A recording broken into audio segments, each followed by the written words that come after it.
pedir, por favor, que me ayuden a leer Efesios capítulo 1, versículo 15 al versículo 23. Hermanos, ahora les voy a poner un poco más de carga de estar leyendo. Entonces, ayúdanos, por favor. Efesios 1, del 15 al 23. Los hermanos tienen una voz fuerte. Vayan siguiendo, hermanos, hermanas, a quienes tienen la voz más fuerte. No los dejen solos leyendo. Gracias. Ok, ¿listos? 15 al 23. Efesios 1, 15 al 23. Dice: por esta causa también yo, habiendo oído de vuestra fe en el Señor Jesús y de vuestro amor para con todos los santos, no ceso de dar gracias por vosotros, haciendo memoria de vosotros en mis oraciones, para que el Dios de nuestro Señor Jesucristo, el Padre de gloria, os dé espíritu de sabiduría y de revelación en el conocimiento de Él, alumbrando los ojos de vuestro entendimiento, para que sepáis cuál es la esperanza a que Él os ha llamado, y cuál es la riqueza de la gloria de su herencia en los santos, y cuál es la sorprendente grandeza de su poder para con nosotros los que creemos, según la operación del poder de su fuerza, la cual operó en Cristo, resucitándole de los muertos y sentándole a su diestra en los lugares celestiales, sobre todo principado y autoridad y poder y señorío, y sobre todo nombre que se nombra, no solo en este siglo, sino también en el venidero, y sometió todas las cosas bajo sus pies, y lo dio por cabeza sobre todas las cosas a la iglesia, la cual es su cuerpo, la plenitud de aquel que todo lo llena en todo. Nuevamente en esta porción, un enunciado bastante largo. Desde el 15 al 23 es un solo enunciado. En el original solamente hay por ahí en medio una coma, pero todo es un enunciado, una idea unida acerca de las bendiciones que el creyente ha recibido en Cristo y de la necesidad de que las experimente realmente. No sé si te ha pasado, pero hay cristianos o personas que se han afiliado a una iglesia cristiana, las cuales se ven como, si lo podríamos decir de una forma, como que viven vidas en fracaso, que no era lo que ellos pensaban que sería, que de alguna manera oímos en la Escritura las bondades de Dios, las bendiciones de Dios, su relación personal con nosotros, pero en realidad en la vida práctica no lo experimentan. Y ellos realmente se sienten defraudados. Y sabes, en una razón o en cierta razón, podemos llegar a defraudar a personas. Porque les ofrecemos cosas que la Biblia nos dice que el Señor nos ofrece. Les ofrecemos que todo va a ir bien. Les ofrecemos que si ellos vienen a Cristo, sus problemas en casa se van a solucionar. Les decimos que si vienen a Cristo, la vida de sus padres, de sus hijos, van a ser mejores. Y no hay una instrucción de la Biblia que diga estas cosas. Ahora, puede que se sientan en algún sentido defraudados por este tipo de promesas que no pudieron recibir. Pero sabes, el apóstol Pablo, al escribir primero del 3 al 14, como lo habíamos visto, ya lo estudiamos, él habla de las innumerables bendiciones que tienen los creyentes. Innumerables, dice, desde antes, ahora y por la eternidad. Y las afirma de una manera que son ciertas, pero hay una realidad. Pablo entiende que no las experimentamos como debiéramos muchos de nosotros. Por tanto, esta oración, este enunciado, para llamarlo mejor, es una oración de Pablo por esos creyentes, para que ellos puedan, por la gracia de Dios, experimentar lo que ya dijo antes que el Señor les había otorgado. Pablo, en su primer enunciado, ha exaltado a Dios por medio de una alabanza en la que el tema principal es alabar la gloria de su gracia, porque es a través de que, por medio de esta gracia gloriosa, este favor no merecido que el Señor otorga, es a través de él que el Señor ha bendecido a sus elegidos, que ha bendecido toda bendición, ventaja a favor de los creyentes por medio de Jesucristo. Es por esa gracia, por eso exalta la gloria de su gracia. Bendiciones que incluyen, las que vimos ya, que ya estudiamos, bendiciones que incluyen en tiempo, desde la eternidad pasada, antes de que todo fuera hecho, en la experiencia presente en cuanto a tiempo, y la herencia futura garantizada. En cuanto a tiempo, la bendición abarca todo en tiempo. cuanto a dimensión, abarca absolutamente todo lo creado. Es decir, hermanos, jamás el creyente podrá estar en una circunstancia, condición o lugar en la cual la bendición de Dios no esté con ellos, les favorezca y provea los recursos divinos. No hay ningún espacio en el cual el creyente pueda estar que no alcance de estas bendiciones. Es lo que Pablo ha hablado acerca de Cristo y de su reino, y como toda bendición espiritual en los lugares celestiales, su reino completo abarca todas las cosas y en él están las bendiciones. Ahora, después de este largo enunciado, que es llamado el más largo de toda la escritura en realidad, de alabanza al Señor, el apóstol cae de rodillas. El apóstol cae ante el Dios bendito para orar en favor de los creyentes de Éfeso. Ahora, yo no sé tú, cuando yo lo estaba leyendo, vino una pregunta a mi mente. En nuestra mente finita y limitada, y limitada, no ilimitada, sino ilimitada, así es nuestra mente, tiene un rango del cual no pasa y es muy inferior a lo que nosotros mismos pensamos que entendemos y creemos. En nuestra mente así, podríamos preguntar, pero si ya nos ha concedido toda bendición espiritual en Cristo, ¿qué me hace falta? ¿Por qué orar si ya todo está hecho por Dios?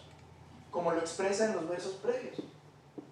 En esta oración entonces, el apóstol nos muestra y nos damos cuenta en estos versos que en el aquí y en el ahora, para poder madurar, para poder experimentar las ricas bendiciones, es necesario una comprensión correcta y firme de las bendiciones y recursos divinos. Por lo cual Pablo ora para que ellos puedan experimentarlas realmente, pero ¿sabes qué implica antes que eso? Que las entiendan. Ahora, si dijimos que tenemos mente finita para entender la voluntad de Dios y lo que Él está haciendo, ¿qué hace falta? Pedir al que puede capacitar las mentes finitas para que entonces comprendamos lo que el Señor ha hecho y quién es Él. Y es por eso que Pablo cae de rodillas. En estas 2 sesiones, quizá 3, hablaremos de esta oración que está de los versos 15 al 23. Este domingo, el siguiente y quizá el siguiente, ¿ok? En primer lugar, en esta oración es una oración de agradecimiento e intercesión. Nota cómo Pablo agradece a Dios. Ve conmigo, por favor, a Efesios capítulo 1.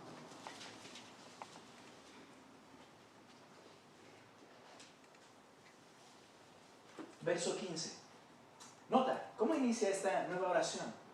Por esta razón también yo, por esta razón también yo, habiendo oído de la fe en el Señor Jesús que hay entre ustedes y de su amor por todos los santos, no ceso, nota, de dar gracias por ustedes, mencionándolos en mis oraciones. Pido, no lo voy a leer todo, pero nota, pido que el Dios de nuestro Señor Jesucristo, el Padre de gloria, les dé espíritu de sabiduría y de revelación en un mejor conocimiento de Él. Pablo une la idea anterior de las bendiciones de Dios con la frase, por esta razón. Lo que está diciendo Pablo es, ok, como tales bendiciones nos han sido entregadas por Cristo y son una realidad, son verdaderas para que las experimentes en el aquí y en el ahora, por esa razón yo oro, para que tú las puedas experimentar y entender. Es la razón de caer de rodillas ante Dios por ellos, del apóstol Pablo. En este momento, Pablo no está en su ministerio de predicación abierta y visitando lugares como se caracterizó. En este momento, Pablo está en la cárcel. Se ha dedicado a escribir a las iglesias de distintas regiones como Colosas, Éfeso, Filipos, y ha escrito a ellos. Porque hasta la misma prisión le han llegado informes que por medio de su fiel equipo de trabajo y también quizá a través de cartas mismas de parte de los hermanos, le llegan y él le hacen saber lo que está aconteciendo en cada una de esas iglesias que él estableció. Estando en la prisión, él no puede salir y predicar, no puede ir y meterse entre ellos. ¿Qué tiene que hacer? Orar, hermanos.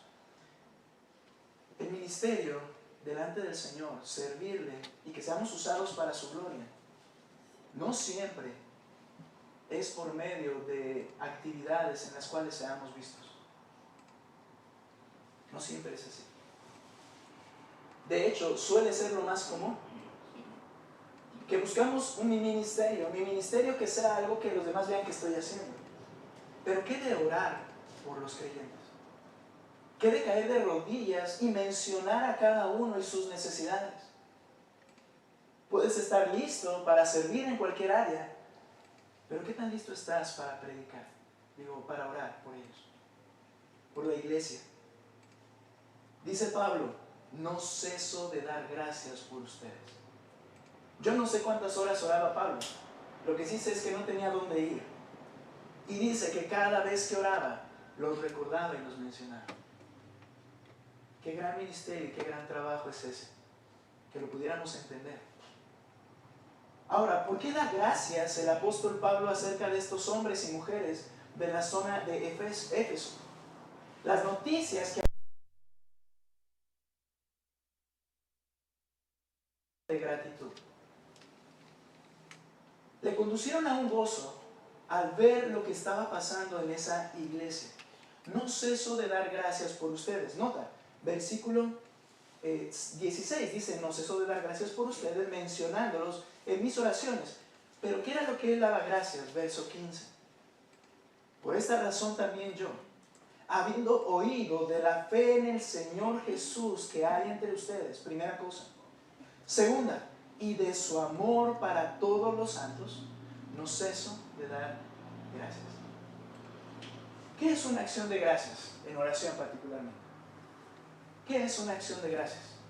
Una acción de gracias ofrecida a Dios es un acto de adoración. Un acto de adoración que surge de un corazón contento con lo que Dios está llevando a cabo. Como algo llevado a cabo, solo por su poder, bondad, sabiduría y voluntad. Estamos acostumbrados a dar gracias, pero en ocasiones creo, hermanos, que nuestras acciones de gracias en la oración son meramente puentes, frases y estribillos que tenemos en nuestra vida normal para llegar a lo que para mí es lo más importante, que es sálvame. Y sí, somos los frágiles, no necesitamos su ayuda. Pero a veces gracias Señor por este día, gracias porque estamos hoy aquí, Señor te pido, ayúdame, todo está bien. Pero que la acción de gracias sea un acto de adoración porque le dices a Dios, lo que tú haces es bueno, lo que me ha acontecido es perfecto, lo que tú planeaste, Señor, ha sido tu voluntad y estoy contento con ella. Gracias implica reconocer que Él no se equivoca. Gracias implica reconocer que lo que Él hace, yo quiero que Él lo siga haciendo. Es un acto de adoración. Nota por favor Filipenses 4, 6 al 7. No pierdas Efesios. Y mira lo que dice Filipenses 4, 6 al 7. ¿Ok? Nos sentimos en esta semana agobiados por algo, preocupados por algo, no pudimos dormir por algo. Noten lo que dice. Por nada estén afanosos, nerviosos, pensativos. Dice, antes bien, en todo, mediante oración y súplica, con acción de gracias. Porque hay algo que me afana, que me pone ansioso, que me hace preocuparme. No dice aquí, eso no le importa al Señor. No, dice, díselo. Con oración y ruego. Implica la primera, decirle, Señor, yo te ruego de tu dirección en este asunto. Pero el ruego es que estoy constantemente diciendo, Señor, sálvame, ayúdame, yo no puedo. Hay una necesidad mayor. Dice, sí, pide, ven, con acción de gracias. ¿Qué implica? Que aunque veo la necesidad y lo que me angustia, debo poner mi mente centrada en lo que Dios ya ha hecho. Porque eso me va a llevar a la paz. Porque entonces sus obras maravillosas que Él ha hecho en el pasado me van a hacer entender y descansar que Él tiene el control de lo que está haciendo ahora. Pero si yo solamente pido y no me enfoco en lo que Dios ya ha hecho, no va a suceder lo que dice el verso siguiente. Dice 4:6. Vuelvo a leer. Por nada estén afanosos, antes bien, en todo, mediante oración y súplica, con acción de gracias, sean dadas a conocer sus peticiones delante de Dios. Eso está bien. Y la paz de Dios, que sobrepasa todo entendimiento, guardará sus corazones y sus mentes en Cristo Jesús. Descargarás tu corazón. Descargarlo. Hay cosas que nos afligen y causan angustia. Debemos rogar por ellos sin olvidar lo que Dios ya ha hecho para descansar. Ahora, esta acción de gracias del apóstol Pablo por ellos es porque sabía que todavía había trabajo por hacer. Sí, el Señor ha bendecido con toda bendición espiritual a la iglesia, pero no nos durmamos en nuestros laureles. ¿Sabes qué significa esa idea? Cuando un corredor, ¿verdad?, de las Olimpiadas ganaba el laurel, que era aquello que les colocaban, y la honra que les daban, ¿verdad?, el gobernante o el César, era algo, me decía mi hijo, por cierto, acerca de ello. Papá, ¿sabías que las medallas de oro de las Olimpiadas no son de oro? Tienen una pequeña porción. Pues, bueno, ¿y cuál es el fin entonces? El fin es el reconocimiento mundial de lo que hizo. Ahora, a ellos les daban unas guirnaldas, unos laureles en su cabeza, era la corona que recibían, pero todos los conocían como los que habían ganado. Pero el que ganaba se podía confiar y decir, la próxima vez también voy a ganar. Y no se ponía a trabajar con diligencia. Y no se cuidaba. Y no cuidaba su alimentación, y no practicaba, y no corría, y no hacía lo que tenía que hacer. Se durmió en sus laureles. ¿Y va a ganar? Pues, obviamente no. Ahora, hermanos, Pablo dice, ya nos bendijo, pero hay trabajo por hacer. Hay cosas que comprender, bendiciones que experimentar más plenamente en los creyentes, particularmente aquí de Éfeso. Pero ¿por qué Él da gracias? Ahorita va a decir por qué va a pedir, más adelante va a decir qué es lo que pide a Dios que hagan ellos.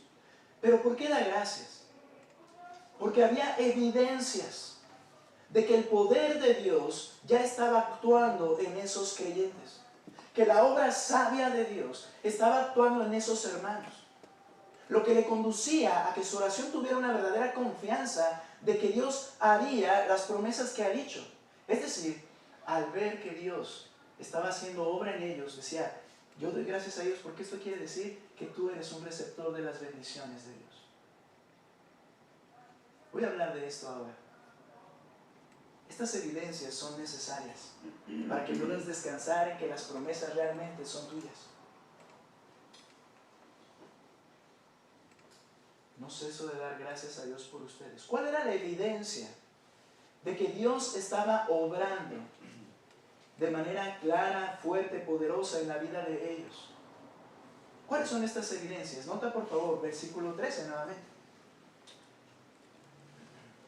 Ahora estoy en Colosenses, perdón. Efesios 1:15, no 13. Me dirigí por el título. Muy bien.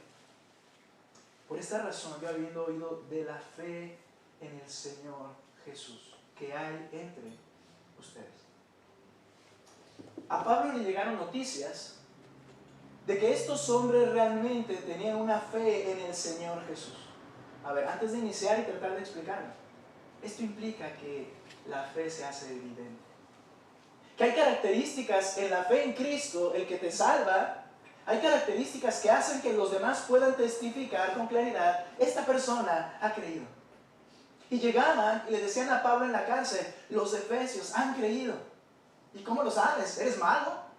¿Acaso ves los corazones? Nadie puede verlos. Pero es que la fe genuina tiene evidencias palpables, reconocibles.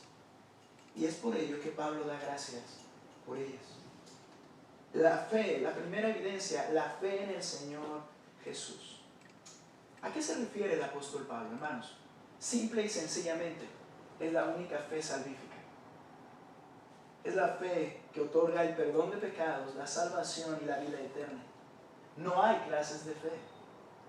No hay la fe salvífica, la fe en el Señor Jesús, la fe en el amor de Jesús, la fe, la palabra de Dios.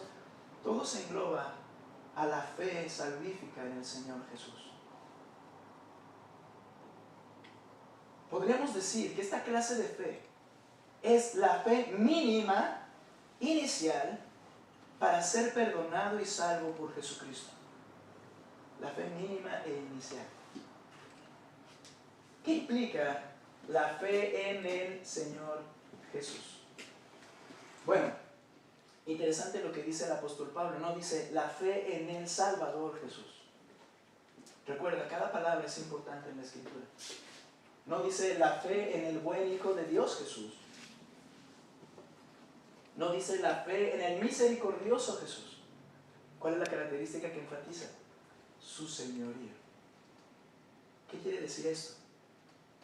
Pablo, al decir la fe que es evidente en el Señor Jesús, es creer que Jesús es soberano. Eso significa Señor, el que manda, el que tiene autoridad. Cuando tú vengas a Cristo, arrepintiéndote de tus pecados, la fe inicial y mínima que el Señor requiere para salvar, es en la que tú crees que ese Jesús que nació y que murió para salvar a los pecadores, es Señor. Es decir, yo me debo someter a su señorío. Yo debo someterme a su voluntad. Yo estoy dispuesto a obedecerle. Esa es la fe en el Señor, en el soberano Jesús. Implica que Él ahora posee autoridad sobre tu vida y que tú harás lo que Él dice que debes hacer.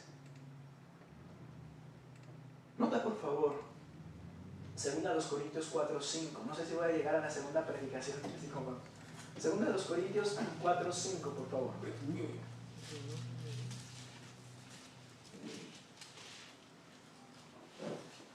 ¿Listos? Mira por favor lo que dice este texto. Hablando a otra iglesia, el mismo apóstol Pablo. Les dice en 2 Corintios 4:5. Porque no nos predicamos a nosotros mismos. Aquí está la predicación de Pablo del Evangelio. No predicaba a Pablo, no motivaba, miren hermanos, tengamos cuidado en esto y es interesante, ¿no? No predicaba a una iglesia. Es decir, no decía, ok, ven a mi iglesia, ven a nuestras actividades, involúcrate, trae a tus niños. Pablo no predicaba a Pablo. No decía, sigue a Pablo, escucha a Pablo. En algunas ocasiones nuestra invitación honesta, ¿verdad?, es ven a la iglesia porque sé que va a escuchar. Pero lo que yo debo entender, hermanos, es que la invitación es ven a Cristo. ¿Y entiende quién es Cristo? Dice, nosotros no nos predicamos a nosotros mismos, sino a Cristo Jesús como Señor, como soberano. Me acuerdo de una anécdota, hermanos. En una ocasión, yo tenía quizá como unos 17 años, quizá no, 18, yo ya había creído en Cristo. Y en el Señor Jesucristo. Y en una ocasión fui a un lugar donde arreglaban computadoras. La enseñanza de mis padres, la manera en que me instruyeron ellos, hacía que yo a todos los que sean mayores que yo les decía Señor. Ustedes se han dado cuenta, hermanos, que en algunas ocasiones les hablo de usted, y aquí ha sido una parte en la que tengo que trabajar y hablarles de tú, a los que me piden hablar de todo, que a veces no me siento tan natural.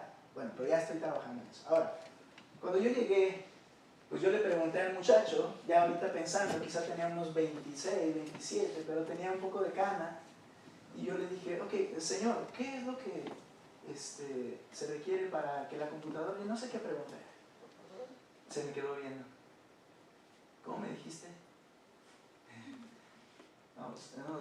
Ya hasta yo me puse nervioso. No, de la computadora. Dice, sí, pero yo no soy Señor. Se enojó. Quizá había algo que él batallaba con alguna cuestión, ¿no? Pero me dice, Señor, solamente Dios. Y tenía razón, ¿no? En un sentido, yo no lo comprendí, porque para mí era el Señor de la verdura, el Señor de los helados, el Señor de la camioneta roja, el Señor. Usamos ese término de manera tan general que no le encontramos el sentido correcto. Señor significa el que manda. Y dice Pablo, yo te prediqué a Cristo Jesús como Señor y a nosotros como siervos de ustedes por amor de Jesús. Él es el que manda, yo soy su esclavo y también esclavo tuyo para servirte. Ellos, los de Efesios, Efesios, habían manifestado y se mostraba una fe en el Señor Jesucristo. ¿Cómo se manifiesta esta clase de fe? Ya entendemos que Él es el amo. Bueno, la evidencia de esta fe es un genuino deseo de someterse voluntariamente a lo que Dios dice. Son personas que desean hacer lo que la Escritura dice. Son personas que cuando han conocido a Cristo ahora dicen, ¿qué sigue? ¿Qué más hago? yo quiero hacer. Hay un deseo voluntario por seguir al Señor. Hermanos, esta fe en Cristo como Señor no se refiere a una clase de fe madura o una clase de fe posterior, o una fe a la cual unos van a llegar, otros no llegan. No. Yo les he dicho muchas veces, hermanos, si tú y yo hemos predicado el Evangelio y ellos, las personas, han querido en el Señor, da un paso atrás. ¿Por qué? Porque ellos manifestarán y darán un paso adelante, dirán, yo quiero saber, yo quiero conocer, ¿qué sigue? Aun cuando mi explicación teológica del Evangelio sea muy sencilla, algo que se puede ver de manera clara, porque es la obra del Espíritu en esa persona que ha creído, es el anhelo, un deseo de obedecer al Señor. Jesús es Salvador, es verdad, y lo hemos visto en estos días, en la Navidad. Es Señor, pero ambas características son inamovibles y funcionan como una perfección de Dios. Es decir, no es más Señor que Salvador. Si nosotros solo enfatizamos el Salvador, la gente quiere solución de problemas y va a ir y va a decir, sí, yo quiero que me arregles, pero yo no te quiero obedecer.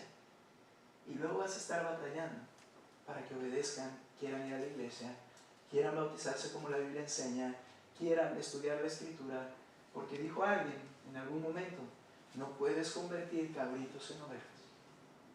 No puedes. Porque las ovejas oyen su voz y voluntariamente lo siguen.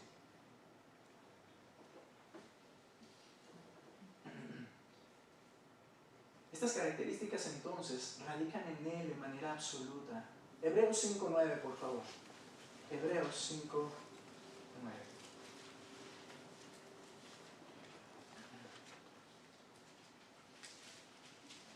Ustedes, por favor, les pido que me ayuden a leerlo. Hebreos 5:9. ¿Listos? Ok, fuerte, ¿qué dice? Y habiendo sido perfeccionado, vino a ser autor de eterna salvación para todos los que le obedecen. Salvador, ¿para quién? Los que le obedecen. Ahí está la fe básica. Es Salvador de los que le obedecen, de los que dicen, sí, yo creo que tú eres quien dice ser, tú eres el dueño de mi vida y aquí está mi vida, perdóname. Es Salvador de ellos. Esas dos características del Señor, inamovibles, funcionando a la perfección. Señor y Salvador. No se refiere, como dije, a una clase de fe madura o posterior, sino la clase de fe por medio de la cual fueron convertidos en cristianos cuando oyeron el Evangelio. Hechos capítulo 16, 13 al 15. Aquí hay algunas, no en este texto, pero vayan, Hechos 16, 13. En esto que estoy afirmando hay algunas cosas que pueden ser un poco tensas de entender. Por ejemplo, cuando una persona dice, bueno, yo cuando creí en Cristo, yo creí que Él me podía salvar y yo vine porque Él me podía salvar, pero yo no entendí, de hecho yo no quería ir a la iglesia. Yo no entendí que Él era el Señor. Bueno, no puede suceder una cosa sin la otra. No es posible.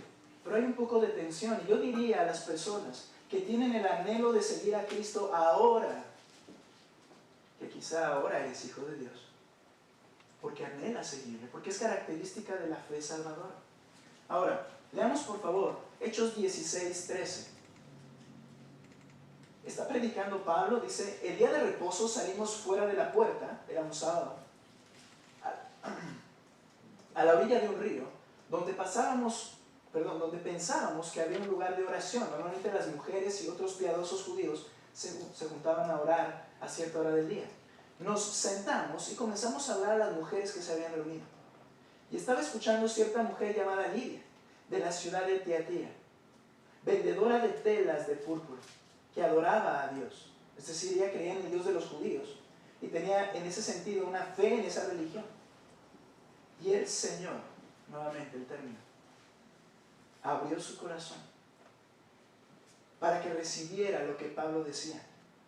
Nota, cuando Dios hace esto, cuando ella y su familia se bautizaron, ¿qué quiere decir esto? Que entendieron lo que sigue. Has creído, muy bien, dice el Señor, bautízate, Mateo capítulo 28, versículos 18 al 20.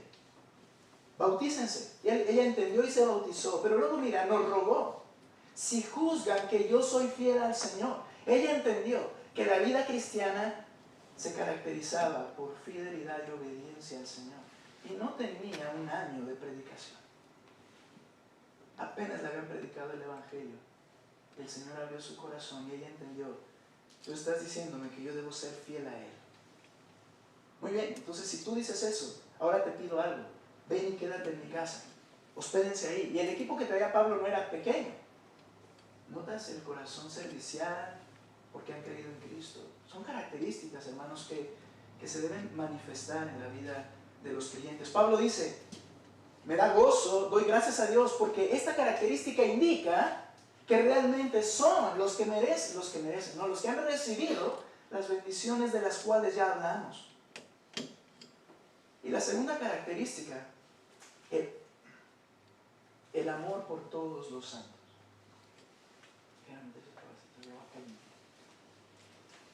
Aunque no sea café capuchino, nada más agua caliente. Ok, nota por favor lo que dice Efesios. Regresa conmigo a Efesios, capítulo 1. Y dice: por esta razón también yo, 1:15, habiendo oído de la fe en el Señor Jesús que hay entre ustedes y de su amor por todos los santos, no ceso de dar gracias por ustedes. Amor por todos los santos. Esta característica es una evidencia inequívoca de la genuina salvación unida con la anterior. Es porque Dios ha obrado en una persona por medio de su Espíritu Santo, que en esas personas que han creído hay un deseo de seguir al Señor y obedecerle, pero hay un deseo también que se pone para servir a los demás en amor genuino y sacrificial. Nota cómo Lidia le dice: ahora yo quiero servirte, quédate en mi casa con tu equipo. Si tú dices que yo sea fiel, yo quiero servirte. Ese amor que ella tuvo por Cristo ahora se refleja en el pueblo de Dios. Una cosa sin la otra solamente es hipocresía. Yo amo a Dios, dice Primera de Juan. Si alguno dice yo amo a Dios pero aborrece a su hermano, pero no se esfuerza en amar a su hermano, es un mentiroso. Ahora en las cartitas navideñas, mi esposa no está, pero lo digo con toda confianza. Muchas gracias. Hasta un té fue. Gracias. Mi esposa me escribió una pequeña nota y entendí perfectamente y le doy gracias a Dios, pero ella me dijo: quiero aprender y decidir amarte en cualquier circunstancia. El amor no es esa emoción de que, ay, qué guapo, qué bonita. No, hombre, esta persona la amo porque es de lo mejor. No. El amor es una determinación de servir, cuidar, proveer, ser bondadoso y misericordioso con la persona sin importar lo que ella esté haciendo. Ese es amor. Es una determinación, no es una emoción. Me han preguntado en alguna ocasión, sobre todo adolescentes, no voy a decir quién: oye, ¿por qué se casaban tan pequeños en el tiempo de la Biblia, en el tiempo del Nuevo Testamento? Por ejemplo, se piensa que María tenía 15 años y quizá José 30, y no se conocían tanto, sí sabían quiénes eran, pero ¿cómo es que funcionaba? Creo que entendían que el amor es una decisión. Debo decidir amarte. Y yo creo que eso es mejor a una emoción de decir te amo, porque cuando venga un problema, ¿cómo te odio? ¿Verdad?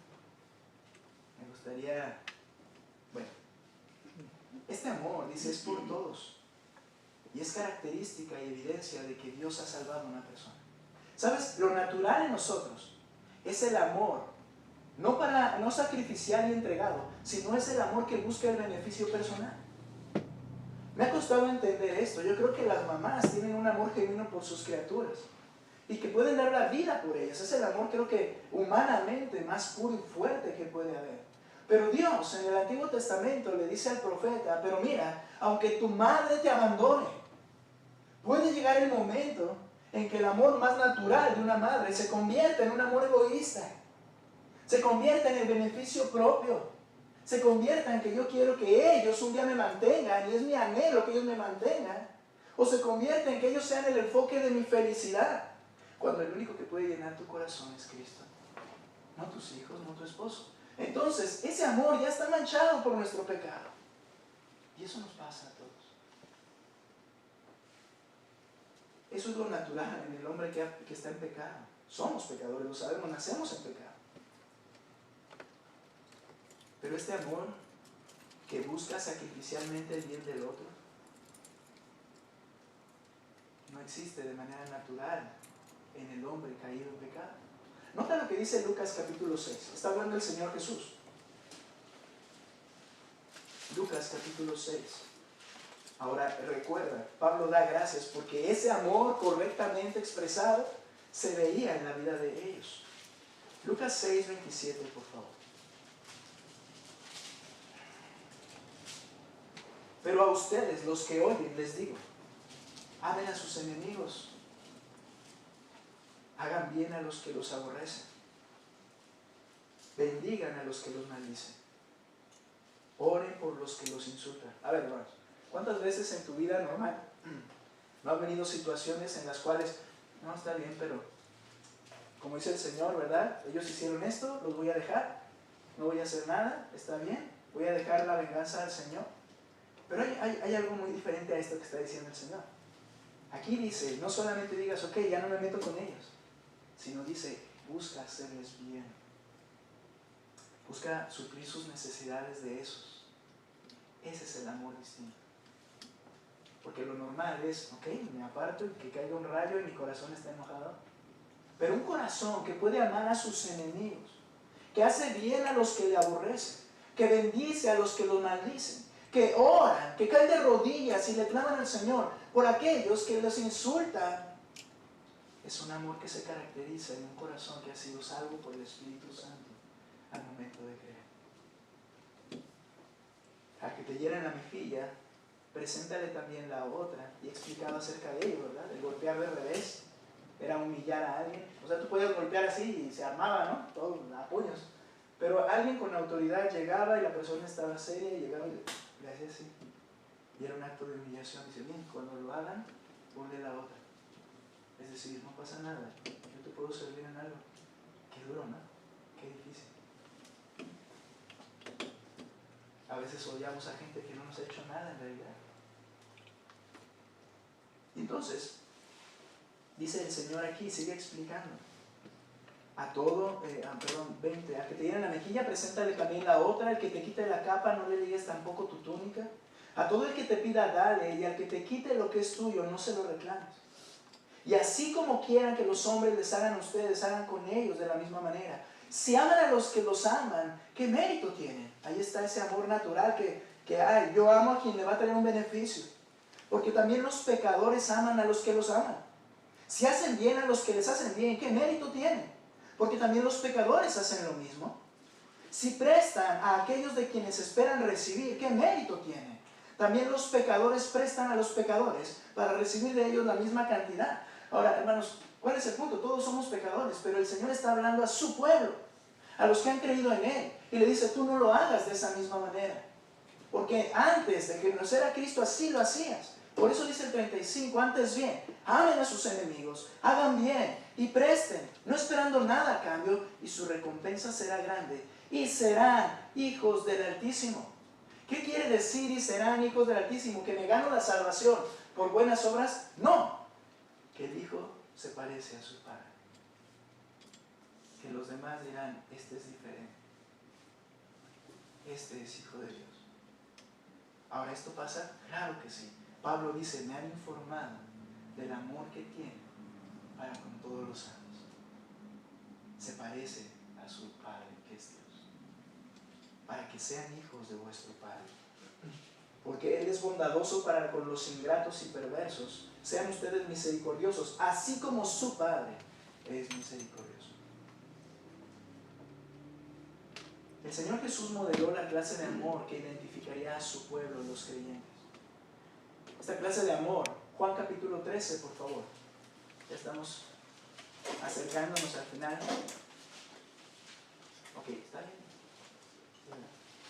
Se me ha hecho un poquito más largo, quizá al principio fue un poquito más cortito. Pero nota por favor, Juan 13. Juan 13, 34. Ustedes, por favor, léanlo fuerte. Juan 13, 34, hermanos. Por favor, ¿qué dice? Un mandamiento nuevo os doy, que os améis unos a otros, como yo os he amado, que también os améis unos a otros. ¿Cómo? ¿Cómo amar? Como Él lo hizo. Abandonó su gloria, vino a la tierra y nació dejando toda su gloria y su habitación original y real. Vino y nació como un ser humano, padeció y sufrió como un ser humano. Vivió una vida perfecta sin pecado y después entregó su vida y dio su vida por los pecadores. Todo esto para servir a gente que no merecía el perdón y la salvación. Así ama, dice el Señor. No a los que lo merecen. Ama a todos como yo te amo. Es una determinación de buscar el bien del otro por encima del personal, en todos los aspectos de la vida. Decía John MacArthur algo que es interesante. A veces los creyentes dicen, ¿cómo te amo en el Señor? Y como que implica, te amo en el Señor, te amo en la iglesia, te amo en las cosas relacionadas con nuestra fe. No es eso. El amor trasciende a las necesidades en casa, a las necesidades fisiológicas, a las necesidades físicas, a las necesidades emocionales, a las necesidades, cualquier necesidad, el amor busca suplirla. Por eso en Santiago les dice, a ver, aquellos que dicen que aman a Dios, ¿cómo es que le dices a tu hermano, voy a orar por ti, vete en paz, el Señor te guarde, cuando no tiene para comer? ¿Qué tienes que hacer? Dale lo que necesita, porque el amor genuino abarca todas las cosas para suplir la necesidad de esa persona. Es una determinación de buscar el bien del otro en todos los aspectos de la vida. Es un amor indiscriminado que no hace acepción de personas. En la misma carta de Santiago dice, ustedes tratan bien a los que traen a niños costosos, pero si llega alguien harapiento a la iglesia, lo tratan mal y lo sientan allá y le dicen, a ver, siéntate tú aquí abajito porque me ensucian las bancas. Pero llega alguien acá y todo, pásale. Ese no es amor. Eso es lo que antes hacíamos. Un amor puro, que comprende lo que es el beneficio más importante. Busca el bien más importante de la relación con Cristo, de estas personas y con sus hermanos. Un amor puro quiere decir que sabe y entiende lo que es más importante. ¿Estás amando a tus familiares con un amor puro? Entonces, ¿por qué evitas sacar el tema de Cristo? ¿Sabes? Estás buscando tu comodidad. Porque sabes que va a pasar algo, que van a decir algo, que te vas a poner incómodo. ¿Qué es lo que te importa? ¿Qué es lo que me importa más? Mi persona y no las necesidades más profundas de las personas. ¿Qué es conocer a Cristo? Si ellos mueren, recuerda esto, irán al infierno por la eternidad. Y tú lo sabes. Un amor puro sabe lo que es más importante. No quiere decir que no suplimos todo lo demás. Quiere decir que sabe lo que es más importante. El Espíritu Santo efectúa la transformación necesaria en un corazón, regenerándolo y proveyéndole la capacidad de amar como Cristo. Este amor sacrificial caracterizaba a los hermanos de Éfeso. Tristemente, décadas después, en la carta, en el escrito de Apocalipsis de Juan, quizá unos 40 años más tarde, Dios le habla a Juan y le dice, escribe a la iglesia de Éfeso y dile, has olvidado tu primer amor. Eso por lo cual Pablo los elogió y dice, es una evidencia de que eres salvo. Años después ellos solamente se enfocaron en cuidar la doctrina, en cuidar la predicación, pero el trato entre ellos y el trato con Dios era lejos del amor que habían experimentado. Como dije, Pablo entiende que hay cosas todavía por hacer. La fe genuina y el amor genuino moran juntos y no puede existir el uno sin el otro. Termino con este verso. Primera de Juan capítulo 5, por favor.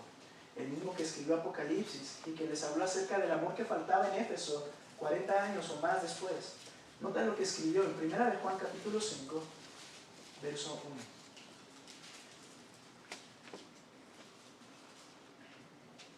Todo aquel que cree que Jesús es el Cristo es nacido de Dios. Todo aquel que ama al Padre ama al que ha sido nacido de Él. En esto sabemos que amamos a los hijos de Dios, cuando amamos a Dios y guardamos sus mandamientos. Nota, si aman a Cristo, van a amar a los que son nacidos por Él.